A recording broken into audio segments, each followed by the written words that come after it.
오늘 주님께서 저희들에게 주신 말씀 마태복음 8장 23절에서 27절까지 말씀입니다. 제자도 시리즈 이번에 세 번째 시간입니다. 나를 따르라 하는 제자도 시리즈, 오늘은 폭풍 속에도입니다. 그래서 계속 지금 1주, 2주, 3주 계속 지나가잖아요. 나를 따르라라는 그 제목 후에 나오는 단어들이 있거든요. 오늘은 바로 나를 따르라. 어떻게 해요? 폭풍 속에서도.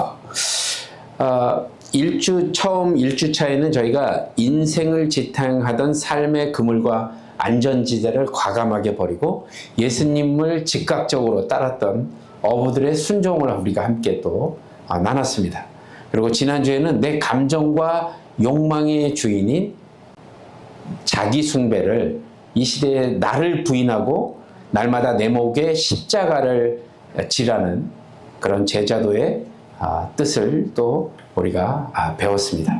자, 그렇다면 내 손에 쥔 그물을 내려놓고 또 정말 질기디 질긴 내 자아를 부인해가면서 마침내 예수님을 따르기로 시작한 제자들의 삶에 그 제자들 앞에 삶은 어떤 일들이 펼쳐졌을까요? 그러니까 모든 문제가 마법처럼 다 해결되고 사방에서 막 축복의 탄성이 터져나오고 잔잔하고 평화롭고 쉽게 말하는 꽃길만 걸었을 것 같으신가요? 내가 그물을 버리고 내 자아를 버리고 예수님의 내 십자가를 지고 예수님을 따랐는데 정말 꽃길만 거는 일이 생길까요?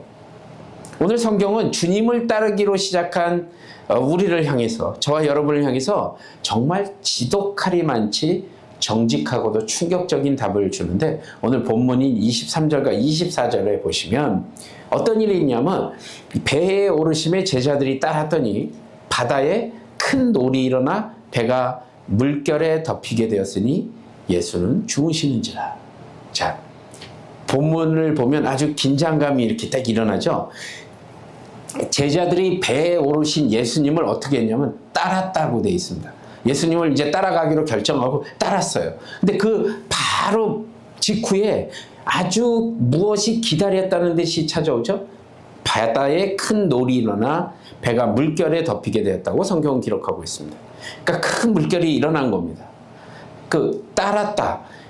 예수님께서 배에 오르심에 제자들이 따랐다 하는 그 따랐다에 해당하는 원어인 헬라어가 아콜루테오라는 단어를 썼습니다. 그러니까 성경에서 제자들이 스승을 따를 때만 사용하던 전형적인 제자도의 언어입니다. 제자도의 단어입니다. 따르다. 이게 성경에서 말하는 스승과 제자 사이에, 그래서 제자가 스승을 따르는 그런 전형적인 단어거든요. 그러니까 이게 무슨 뜻이냐면, 이 배에 탄 사람들은 주님의 말씀에 불순종하여서 도망가던 요나가 아닙니다. 기억하시죠? 요나? 불순종해서 간 요나가 아니라 주님의 부르심에 온전히 순종한 사람들입니다. 그리고 그물까지 내버려 두고 주님을 똑바로 따르던 진짜 제자들이었거든요. 그런데 이 순종을 하고 순종의 배에 딱 올라탔는데, 온 우주의 창조주이신 예수님께서 그 배에 타고 계셨는데 어떤 일이 벌어졌죠? 제자들에게 폭풍우가 정면으로 들이닥친 겁니다. 그러니까 예수님과 함께 있다고 해서 폭풍이 비켜나가지 않는다는 겁니다. 그러니까 순종의 길 위에도 침몰할 것 같은 위기가 있다 없다? 있다는 겁니다. 이게 우리가 오늘 반드시 직면해야 될 신앙의 진실입니다. 예수님을 믿고 따르기로 했기 때문에 인생의 모든 고난과 풍랑이 자동적으로 소멸된다는 것이 아니라는 거죠. 우리는 그렇게 생각할 때가 너무 많다는 겁니다. 흔히 우리가 고난이 찾아오면 그러니까 어떤 생각을 하게 되냐면, 내가 뭘 잘못했나? 내 인생에 뭔가 힘든 일이 찾아오고 어려운 일이 찾아오면 하나님이 날 버리신 건가? 아니, 내가 뭘 잘못한 건가? 이런 생각을 하면서 영적인 자책을 하거든요. 근데 오늘 본문은 분명하게 보여주고 있습니다. 주님을 가장 잘 따랐을 때에도, 순종하고 바로 주님을 따랐을 때에도 폭풍은 올 수 있다는 얘기를 지금 하신 겁니다. 그러니까 오늘 여러분 지금 앉아서 예배를 드리고는 여러분들 중에서도 주님을 향한 첫사랑을 회복하고 진짜 목사님 말씀대로 내가 매일 말씀을 묵상하고 정말 예수님을 따르기로 하고 순종하고 그렇게 살려고 다짐하고 했는데 왜 이렇게 힘들어졌죠? 뭔가 비바람이 막 몰아치죠? 왜 자꾸 어려운 일들이 생기죠라고 당황해하는 분들이 계실 수 있다는 겁니다. 도무지 기회가 보이지 않는 어떤 건강의 문제가 생길 수도 있고 깨어진 관계 때문에 날마다 눈물로 지새울 때도 있고요.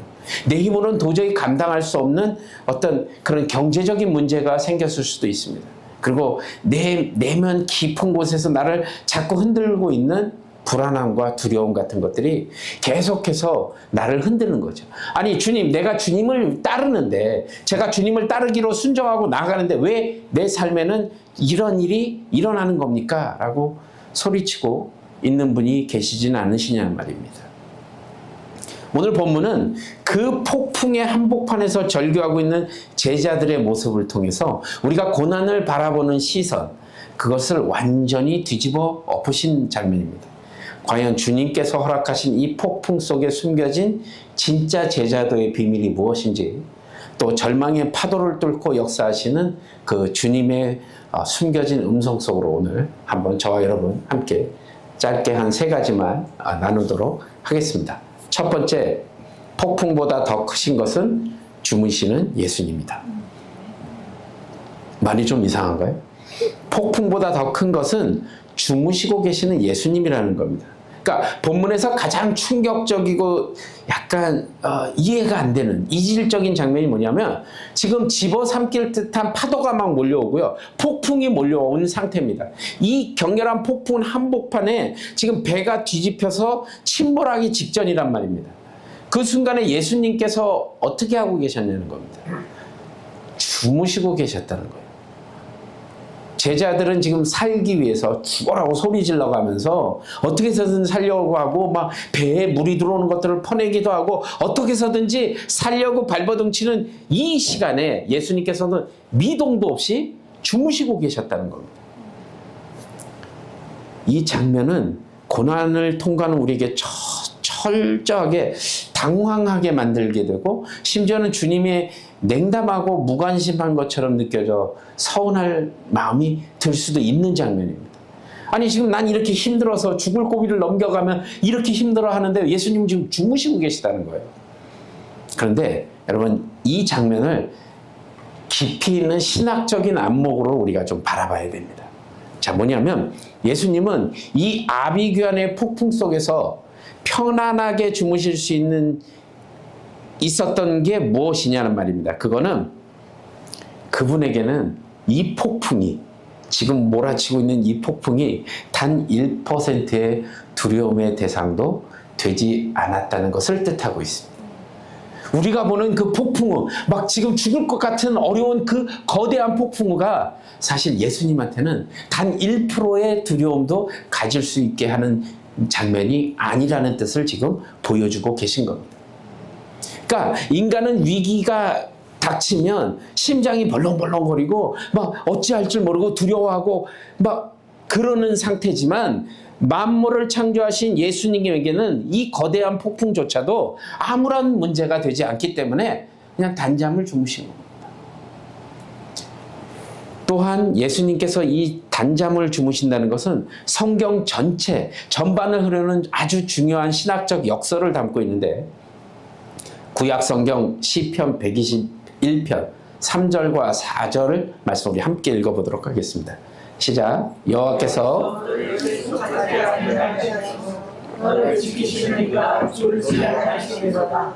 이스라엘을 지키시는 이는 졸지도 아니하시고 주무시지도 아니하시리라.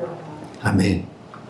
그러니까 우리가 믿는 하나님은 온 우주를 붙드시는 분이기 때문에 졸지도 않으시고 주무시지도 않는 그런 분이라는 겁니다. 그런데 이 영원하신 하나님의 육신을 입고 그 하나님이 육신을 입고 이 땅에 오셔서 예수님께서 이 땅에 오셔서 지금 배 위에서 그냥 피곤해서 주무시는 겁니다.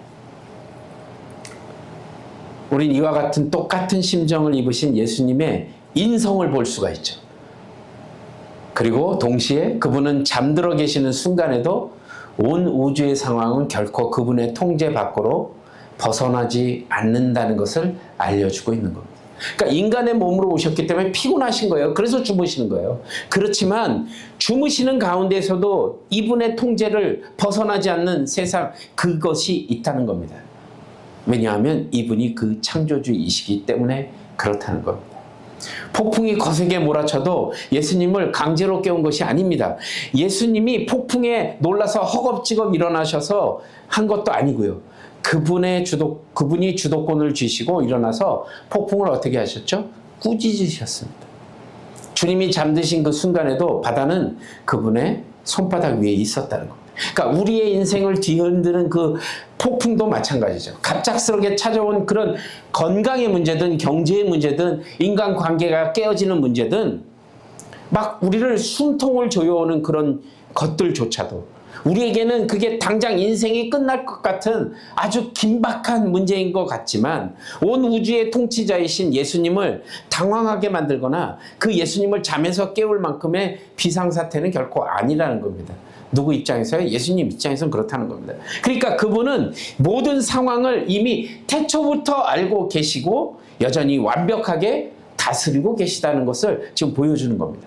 그런데 왜 제자들은 그토록 두려워했을까 이겁니다. 그분이 옆에 계신데도 불구하고 왜 제자들은 두려워하고 있었을까? 그 두려움을 진단해보면 결국 시선의 차이를 우리가 찾아볼 수 있습니다. 제자들 눈에는 사납게 몰아치는 파도가 먼저 보인 거죠. 그러니까 배 안에 사정없이 밀려오는 파도가 제자들의 시선을 꽉 잡은 겁니다. 그 옆에 주무시는 예수님이 계셨지만 주님보다 폭풍우를 먼저 봤기 때문에 덜컥 겁이 난 겁니다. 두려워진 겁니다. 예수님이 눈에 안 들어온 겁니다. 온통 내 시선은 어디에 있어요? 폭풍에 있는 겁니다. 그러니까 그 폭풍을 보는 순간 죽음의 공포와 절망이 찾아오게 된 거죠. 그러니까 옆에 계신 주님을 바라볼 여유가 없었던 겁니다. 시선을 이쪽으로 돌릴 여유가 없었던 거죠. 지금 자신들과 배 안에 계신 그 주님을 그 믿음의 시선으로 바라볼 수가 없었던 것이죠. 온 만물, 우주 만물의 주인이신 예수님께서 함께 타고 계신 그 배는 결코 침몰할 수 없습니다. 그런데 제자들의 시선은 여기가 아니라 폭풍 위에 가졌던 거죠.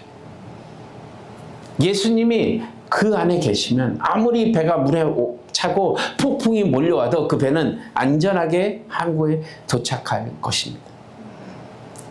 무엇을 먼저 보느냐가 내 안의 두려움과 평안을 결정한다는 사실을 우리가 기억해야 합니다. 우리는 무엇을 먼저 봅니까?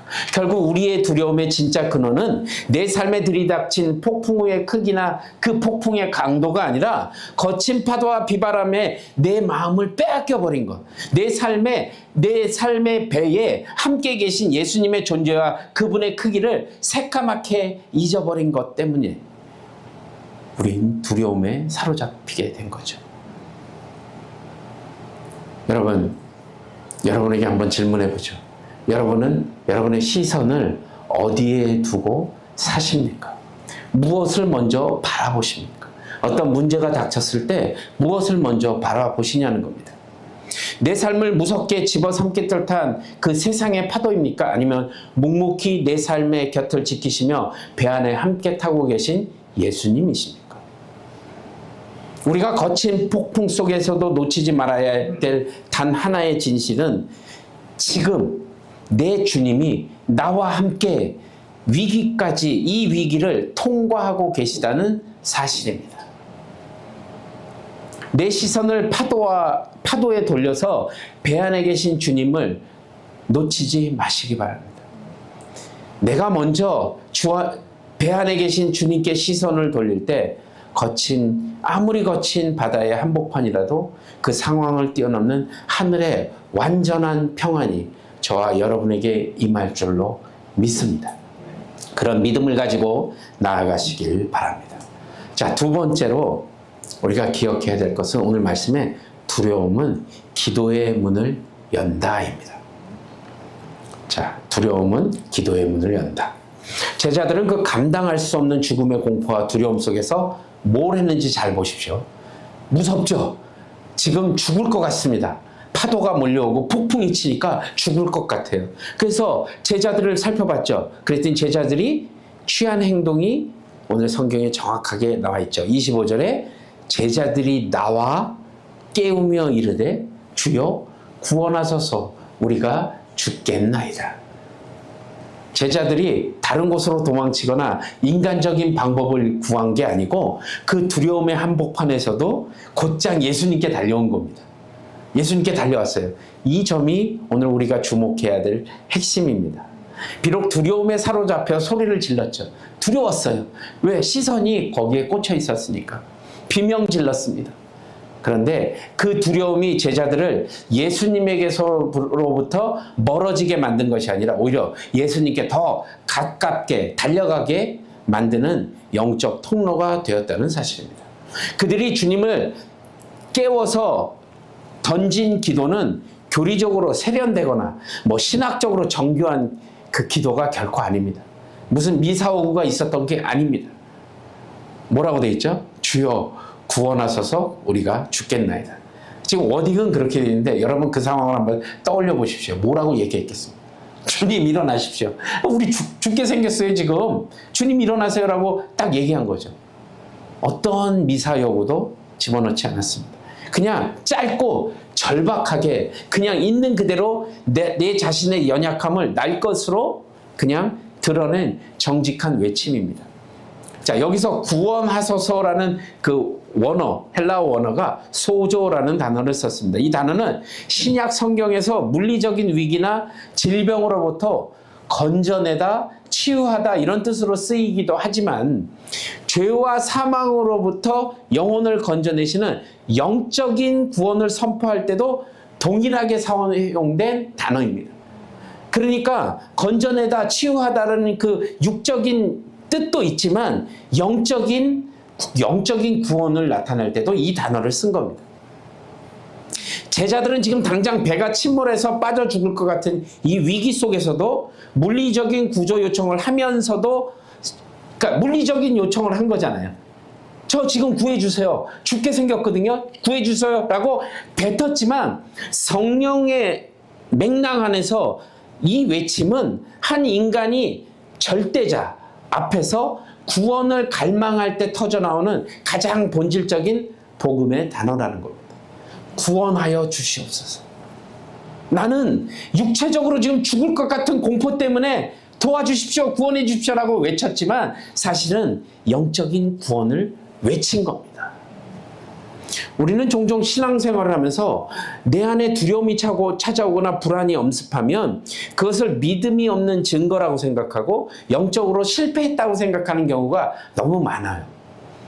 내가 이렇게 열심히 했는데 내가 영적으로 떨어졌나? 왜 이렇게 되지? 라고 스스로 자책한다는 겁니다. 믿음이 좋은 적어도 내가 중직자라면, 부장이라면, 전도사라면, 사역자라면, 신앙의 연수가 좀 깊은 사람이라면 절대 두려워해서는 안 돼라는 생각이 우리 마음 안에 딱 자리를 잡고 있는 거거든요. 이 종교적인 강박관념이 오히려 우리 마음을 옥죄고 있는 겁니다. 두려운 마음이 있는 그대로 예수님께 가져오는 것을 부끄러워하게 만든다는 겁니다. 그 마음이요. 그리고 그 부끄러움 때문에 주님께 나아가지 못하고 혼자 두려움을 안고 끙끙 앓고 주님과 오히려 더 멀어지게 된다는 겁니다. 그런데 오늘 본문에 등장한 제자들은 자신들의 밑바닥에 있는 그 두려움을 포장하거나 숨기지 않고 예수님께 직접 날 것 그대로 가져간 겁니다. 주님, 우리 죽을 것 같습니다. 지금 살려주세요 라고 얘기한 겁니다. 비록 비명 섞인 외침이었지만 중요한 건 그들이 주님께 나아갔다는 그 방향성만큼은 완전히 옳은 선택이었다는 것이죠. 그렇게 처절하게 부르짖는 이 제자들을 향해서 예수님은 바람과 바다를 잠잠하게 만드시는 기적을 행하시기 직전에 제자들을 바라보시면서 아주 유명한 말씀을 던지시죠. 26절에 예수님께서 이르시되 어찌하여 무서워하느냐? 그리고 이 뭐라고 얘기하셨어요? 믿음이 작은 자들아. 믿음이 작은 자들아 이렇게 얘기하셨거든요. 이게 어떤 느낌으로 들리십니까, 여러분? 우리 귀에 무서운 책망으로 들리십니까? 아니면 가슴을 울리는 따뜻한 위로로 들리십니까? 그러면 여기서 믿음이 없는 자들아 라는 원어를 한번 살펴보면 이게 어떤 미닝으로 써있는지 좀 알게 되겠죠?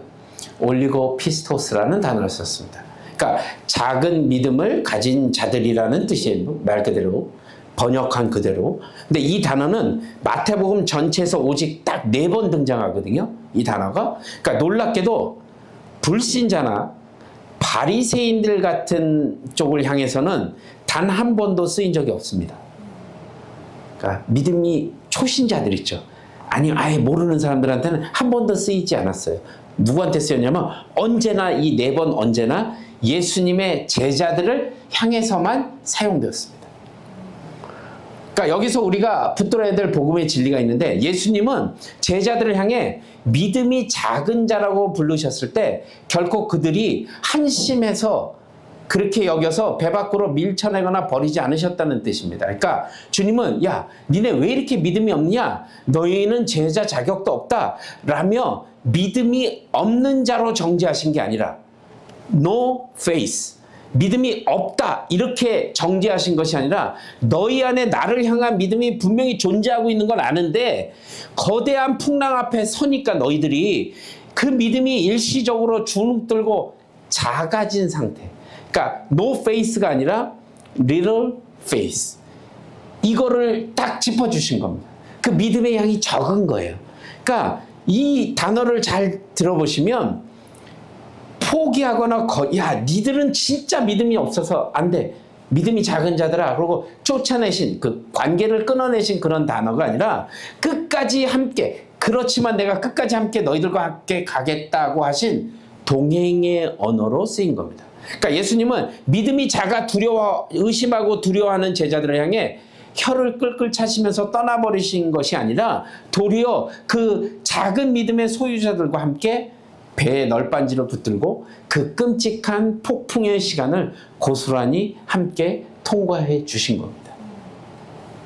그러니까 오늘날 우리가 풍랑 앞에서 흔들리며 눈물 흘리며 나아갈 때 주님은 똑같은 음성으로 우리를 찾아오신다는 겁니다. 어떻게 해요? 어찌하여 무서워하고 있니? 왜 너희들 무서워하고 있어? 너희들이 처한 폭풍이 아무리 거세도 내가 바로 네 곁에 이 배 안에 함께 타고 있지 않냐. 내 믿음이 너무 연약해져 있구나. 하지만 괜찮다. 그 작은 믿음일지라도 나를 부르는 너를 나는 결코 외면하지 않겠다라는 주님의 말씀인 겁니다. 그래서 이 말씀은 우리를 책망하거나 이런 것이 아니라 주눅들게 만드는 것이 아니라 상한 갈대를 꺾지 않으시는 주님의 그 깊은 위로가 되는 겁니다. 이제는 그 눈을 들어 파도보다 더 큰 나를 바라보라 이런 말씀이십니다. 이렇게 주님의 거룩한 촉청이라고 생각하시면 되는 거죠. 두려움은 결코 우리 신앙의 마침표가 아닙니다, 여러분. 제자들도 우리와 똑같은 폭풍에 사시나무 떨듯 두려워했다는 사실입니다.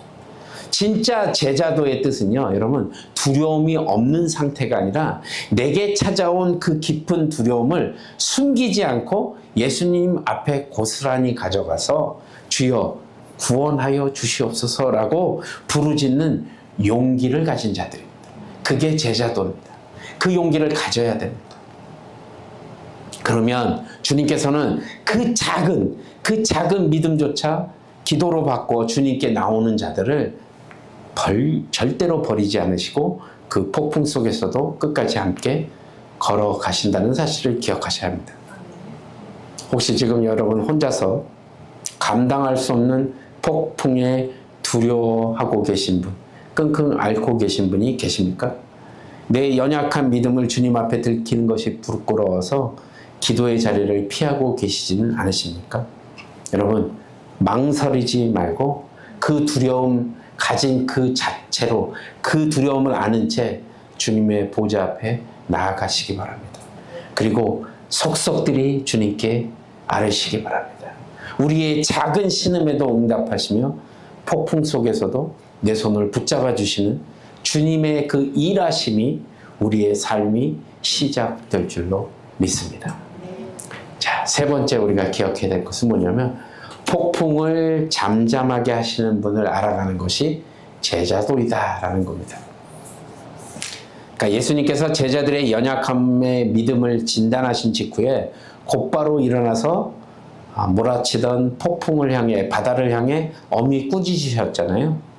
그랬더니 그 거칠고 사납던 폭풍이 일순간에 숨을 죽이며 아주 잔잔하게 돼버렸습니다.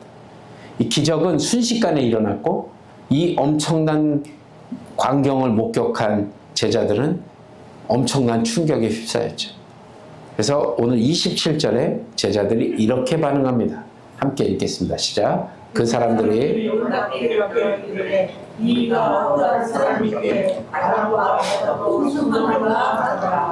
아멘. 자, 여러분 이 말씀 잘 보세요. 우리가 이 구절을 통해서 제자들의 고백과 시선이 어떻게 변했는지 한번 보십시오. 폭풍이 몰아치기 전까지, 폭풍의 한복판에 있을 때까지 제자들의 유일한 관심사가 뭡니까? 어떻게 하면 살 수 있을까였잖아요. 내 인생의 문제를 어떻게 하면 해결할 수 있을까? 이거였어요. 내가 어떻게 하면 여기서 살아날 수 있을까? 이 문제를 해결할 수 있을까였는데 오직 그러니까 내 자신의 생존과 그 문제에만 온 신경이 쓰였던 거죠. 그런데 폭풍이 주님의 말씀 한마디로 딱 완전히 제압당하는 걸 본 순간 그들의 질문이 본질적으로 바뀐 겁니다. 어떻게요? 도대체 이분이 누구시길래 이런 일이 일어나는 거지? 이젠 폭풍이라는 거친 환경이 오히려 그들을 예수님이 누구신가에 대한 가장 깊은 영적 질문으로 이끌어간 겁니다. 바람과 바다도 순종하는구나. 이 제자들의 고백은 구약 성경에서 오직 여호와 하나님 한 분 외에는 그 누구도 쓸 수 없었던 신적인 권능에 대한 찬사였거든요. 하나님 외에는 이런 찬사를 할 수가 없는 거였습니다. 그러니까 구약의 시편 기자는 하나님의 위대함을 어떻게 노래했냐면 시편 107편 29절에 보면 광풍을 고요하게 하사 물결도 잔잔하게 하시는도다. 그러니까 이스라엘 백성들에게 바다를 다스리고 폭풍을 잠재울 수 있는 그 권세를 가진 분은 오직 창조주 하나님만의 그 고유 영역이었단 말이에요. 그분 외에는 아무도 이런 일을 할 수 없다고 생각했는데 지금 제자들과 함께 타신 그 주님께서 배에 타고 오던 그 주님께서 그 폭풍우를 꾸짖으시니까 바다가 복종을 해버린 거예요. 그걸 제자들이 본 겁니다. 그러니까 그들이 이분이 도대체 누구시길래 이 경이로운 가득한 질문이 그들이 예수님을 단순히 존경할 만한 도덕적인 랍비나 기적을 행한 선지자를 뛰어넘어서 온 우주의 통치자이시자 하나님으로 인식하기 시작했다는 그 신앙의 소위 말하는 새벽이 왔음을 알려주는 겁니다. 우리는 흔히 인생의 폭풍을 만나면 그 폭풍이 내 신앙생활을 방해하거나 유해하게 만드는, 그래서 없어져야 될 장애물로 여깁니다. 그러나 성경은 폭풍을 우리 인생을 망가뜨리는 파괴자가 아니라 예수 그리스도가 누구이신지를 가장 생생하고 깊게 배울 수 있는 가장 탁월한 영적 교실로 우리에게 소개해주고 있다는 사실입니다. 아무런 파도도 일지 않고 잔잔하고 평안한 바다 위에서 예수님께서 바람과 바다까지 굴복시키는 그 전능하신 분이신 것을 그 고요한 바다에서는 결코 경험할 수 없습니다. 모든 인간의 수단이 끊어지고 배에 물이 차고 죽음을 앞둔 그 절체절명의 순간, 그 폭풍우 속에서만이 내 삶의 모든 풍랑을 말씀 한마디로 재우시는 그 주님의 절대적인 주권과 권능이 비로소 선명하게 드러난다는 사실을 우리가 기억해야 됩니다. 그 능력을 온몸으로 통과해낼 때 우리가 우리의 그 얕았던 믿음이 비로소 파도에 흔들리지 않는 깊은 뿌리를 내리게 된다는 사실입니다. 그날 밤 제자들에게 그 갈릴리의 폭풍이 없었다면 제자들은 그냥 평생 예수님을 그냥 랍비 정도로 알고 있었을 겁니다. 그런데 그 광경을 목격한 순간 예수님은 자연만물과 생사화복을 주관하시는 전능한 주권자가 되신 겁니다. 우리가 지나온 수많은 시간들을 한번 되짚어 보십시오. 이 시간들이 결코 여러분들을 삼키거나 여러분들을 멸망시키려는 사탄의 덫이 아니라 오히려 그 숨막히는 환경에서 이전에는 미처 알지 못했던 예수님, 그 예수님의 또 다른 크심, 예수님의 그 능력을 우리 삶에서 드러내게 일하시려 하시는 주님의 섭리입니다, 여러분. 폭풍이 지나가고 잔잔함이 찾아왔을 때 우리는 폭풍이 오기 전보다 훨씬 더 깊고 친밀하게 주님을 왕으로 고백할 것입니다. 지금 겪고 계신 그 아픔의 현장에서 주님, 이 폭풍을 통해서, 이 문제를 통해서, 이 고난을 통해서 주님, 제가 무엇을 배우기를 원하십니까? 주님이 어떤 분이심을 내가 알기를 원하십니까? 라고 질문해 보십시오. 그러면 나를 삼키려고 하는 그 파도 뒤에 일하시는 주님을 발견하게 될 것이고 이 폭풍이 저주가 아니라 진짜 주님을 알아가는 영광스러운 은혜의 교실이 될 줄로 믿습니다. 자, 여러분 오늘 마태복음 8장 말씀을 통해서 제자도의 세 번째 시리즈인 폭풍 속에서도 따르는 그 제자도의 비밀을 함께 나눴습니다. 자, 여러분 오늘 이 말씀을 좀 마무리하면서 저는 이 가장 크고 깊은 복음의 비밀을 여러분과 함께 나누기를 원합니다. 예수님이 이토록 담대하게 폭풍을 잠잠하게 하실 수 있었던 근본적인 이유가 무엇이냐 말입니다. 그것은 바로 예수님이 우리보다 훨씬 더 처절하고 무서운 폭풍 속으로 이미 먼저 들어가셨기 때문이라는 겁니다. 제자들이 갈릴리 앞바다에서 마주했던 폭풍은 자연계, 그 자연적인 물리적인 폭풍이었습니다. 그러나 훗날 예수님께서 십자가 위에서 마주했던 폭풍은 전혀 다른 차원의 두려움이었습니다. 그것은 온 인류가 지은 거대한 죄악의 대가이자 하나님 아버지가 쏟으신 공의로운 심판과 죽음이라는 그 온 우주에서 가장 잔인한 폭풍을 맞이하신 겁니다. 갈릴리의 폭풍 속에서 제자들은 주님, 제가 죽겠나이다. 주님 절 구원해 주십시오라고 자신들을 구해달라고 절규하며 붙잡았지만 예수님께서는 십자가 위에서 자신을 구해달라고 그 누구에게도 외치지 않으셨다는 사실을 우리가 기억해야 됩니다. 저와 여러분을 죄의 파도에서 건져내시기 위해 그 무서운 하나님의 진노를 온몸으로 받아내셨다는 사실입니다. 주님은 갈릴리의 풍랑 속에서 평안히 주무실 수 있으셨지만 십자가에서 주무실 수는 없으셨습니다. 머리에 가시관을 쓰고 손과 발에 못이 박힌 채 우리를 살리시겠다는 일념 하나로 피눈물을 흘리시며 그 고통의 폭풍을 끝까지 견디어내셨습니다. 이사야서 43장 2절에 보면 내가 물 가운데로 지날 때에 내가 너와 함께 할 것이라. 강을 건널 때에 물이 너를 침몰하지 못할 것이며 내가 불로 가운데로 지날 때에 타지도 않을 것이요 불꽃이 너를 사르지도 못하리니. 하나님은 우리가 주님을 따를 때 인생의 모든 폭풍을 자동적으로 비켜나게 해주시겠다고 약속하지 않으셨습니다. 다만 네가 물 가운데로 지날 때, 강을 건널 때, 불 가운데로 걸어갈 때 내가 반드시 너와 함께 하겠다고 약속하셨습니다.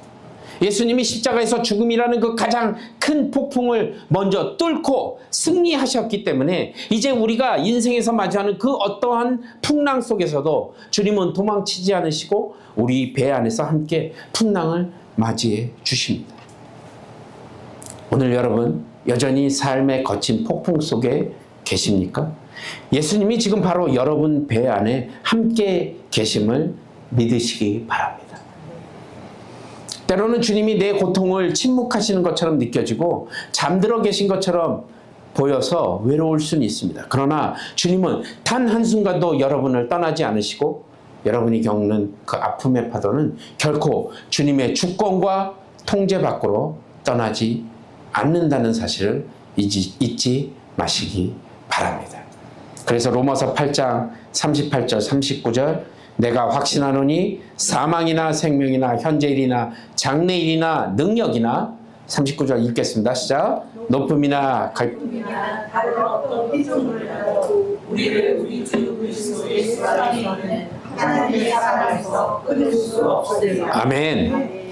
세상의 그 어떠한 폭풍도 우리를 예수 그리스도 안에 있는 하나님의 그 영원한 사랑에서 결코 끊어낼 수 없다는 겁니다. 왜냐하면 우리 주님이 죽음의 폭풍을 먼저 통과하셨고 사흘 만에 먼저 부활하셔서 그 폭풍을 영원히 이기셨기 때문입니다.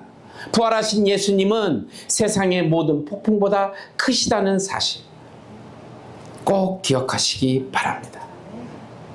여러분, 제자들이 고백했던 이분이 도대체 어떠한 분이시길래 내가 겪던 그 지독한 삶의 바람과 바다도 이토록 완벽하게 순종하게 만드는가? 지금 폭풍 속에 떨고 있는 우리를 향해 손을 내미시죠. 어찌하여 무서워하느냐? 내가 바로 내 곁에 있다. 당장 내 삶의 환경과 폭풍이 사라지지 않을 수 있습니다. 그러나 만물의 창조주가 지금 여러분 배 안에 있다는 사실 기억하십시오.